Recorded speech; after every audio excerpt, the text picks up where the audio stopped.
বন্ধুরা, দাঁড়িয়ে আছি জনগণের ট্যাক্সের টাকায় নির্মিত পরিচালিত বিনিয়োগ ভবন তথা Bangladesh investment development authority chief advisers office. এই বিনিয়োগ ভবনের অর্থাৎ বিডা, যাকে সংক্ষিপ্ত ভাষা আমরা বিডা বলা হয়। আপনারা জানেন এটি জনগণের ট্যাক্সের টাকায় নির্মিত এবং পরিচালিত হলেও সরকারি সবকিছু হলেও এর ভিতরের কার্যক্রম সম্পূর্ণভাবে বিদেশিদের দ্বারা পরিচালিত হয় এবং বিদেশি হত্যাকর্তারা যেভাবে বলেন সেভাবেই সাধারণত করা হয়।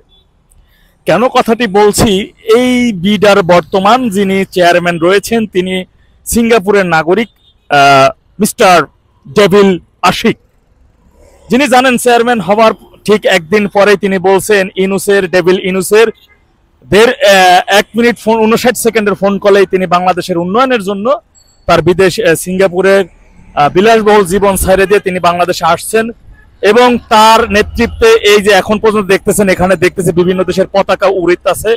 অর্থাৎ তিনি আসার পরপরই বিদেশিদের ডাইকে এনে এখানে বিনিয়োগকারীদেরকে তিনি এখানে নিয়ে আসছিলেন, বিভিন্ন গল্প তিনি সরাইছিলেন। বিশেষ করে এই সরকারের আন্তর্জাতিক মানের মিথ্যাবাদী অন্যতম ডেভিল কি জানো এটার নাম, প্রেস সচিবের ভুলে গেছি নামটা, আমার মনে পড়তেছে না, আপনারা ভুলে যাই, বাটপা টাউটারদের নাম বেশি সময় মনে থাকে না, এটা স্বাভাবিক। ওই কিন্তু বলছিল যে আশিক মেজিকে বদলে যাচ্ছে দেশের অর্থনীতি। বাংলাদেশের মিডিয়াগুলো খুব ফলাও ভাবে এমন অনেক হেডলাইন, অনেক ধরনের নিউজ আপনারা পাইছেন যে আশিক মেজিকে বদলে যাচ্ছে দেশের অর্থনীতি। বিদেশিরা অনেক বিনিয়োগকারীরা লক্ষ লক্ষ কোটি কোটি ডলার বাংলাদেশে বিনিয়োগ করতে যাচ্ছে। এতে করে প্রায় লক্ষ লক্ষ বেকার মানুষ কর্মসংস্থানের সুযোগ পাবে। কিন্তু দেখেন এই ডেভিল আশিক আসার পরে কিন্তু আমরা দেখেছি যে এরই মধ্যে গত 7 মাসে গাজীপুরে শুধু 61টা শিল্প কারখানা বন্ধ হয়ে গেছে। কয়েক লক্ষ ব্যক্তিরা তারা বেকারে পরিণত হয়েছে, শ্রমিকরা বেকারে পরিণত হয়েছে। এরই মধ্যে গত প্রায় 1 বছর হতে চললো এই ডেভিল ইনুস সরকার, এর মধ্যে প্রায় 10 লক্ষ মানুষ কর্মসংস্থানহীন হয়ে গেছে, তারা বেকারে পরিণত হয়েছে। দেখেছেন চট্টগ্রামে যে হাইওয়ে রোডে যে ফ্লাইওভারটি রয়েছে, চট্টগ্রাম যে ফ্লাইওভার, সেই ফ্লাইওভার নাট বল্টু এরই মধ্যে চুরি হয়ে যাচ্ছে, ক্ষতির সম্মুখীন হতে যাচ্ছে প্রায় 700 কোটি টাকা।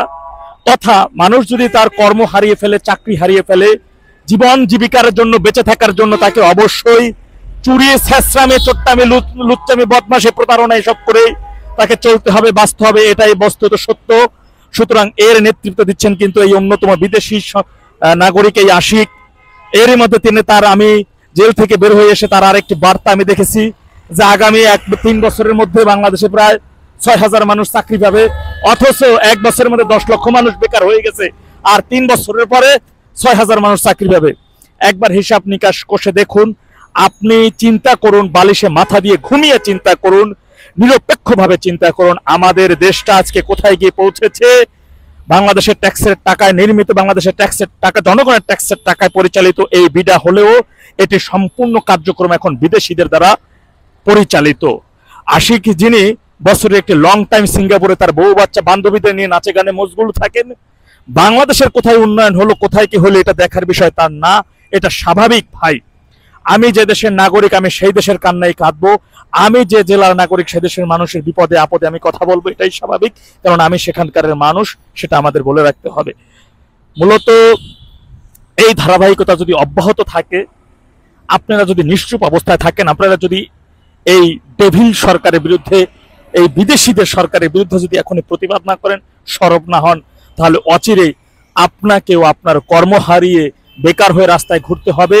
পাপের এবং বেঁচে থাকার জন্য, পেটকে চালিয়ে রাখার জন্য আপনাকেও চুরি, প্রতারণামূলক কাজে যোগ দিতে হবে, কিছুই করার থাকবে না। তাই আসুন সোচ্চার হন, আপনারা ঐক্যবদ্ধ হন। আমাদের জনগণের ট্যাক্সের টাকায় নির্মিত পরিচালিত প্রতিটা প্রতিষ্ঠানে বিদেশিদের কাছ থেকে আমাদের রক্ষা করতে হবে, ইনুসের কাছ থেকে আমাদের রক্ষা করতে হবে। এটি শুধু একটি প্রতিষ্ঠান আমি আপনাদেরকে দেখালাম, বাংলাদেশে এমন সহস্রাধিক হাজার হাজার সরকারি প্রতিষ্ঠান, বড় বড় প্রতিষ্ঠান, যেখানে বড় বড় চেয়ারে বসিয়ে দিয়েছেন ডেভিল ইনুস এক একজন ডেভিলকে, এক একজন বিদেশি নাগরিকদের। তাই আমাদের ঐক্যবদ্ধ হয়ে দেশের নাগরিক আমরা যারা, দেশকে যারা আমরা ভালোবাসি, মাকে যারা আমরা ভালোবাসি, দেশের মাটিকে যারা ভালোবাসি, বাবাকে যারা ভালোবাসি, তাদের ঐক্যবদ্ধ হয়ে এই বিদেশিদের হাত থেকে আমাদের প্রতিষ্ঠানগুলো রক্ষা করতে হবে। সবার আগে ইউনূসের হাত থেকে বাংলাদেশকে রক্ষা করতে হবে, বাংলাদেশের মানচিত্রকে রক্ষা করতে হবে।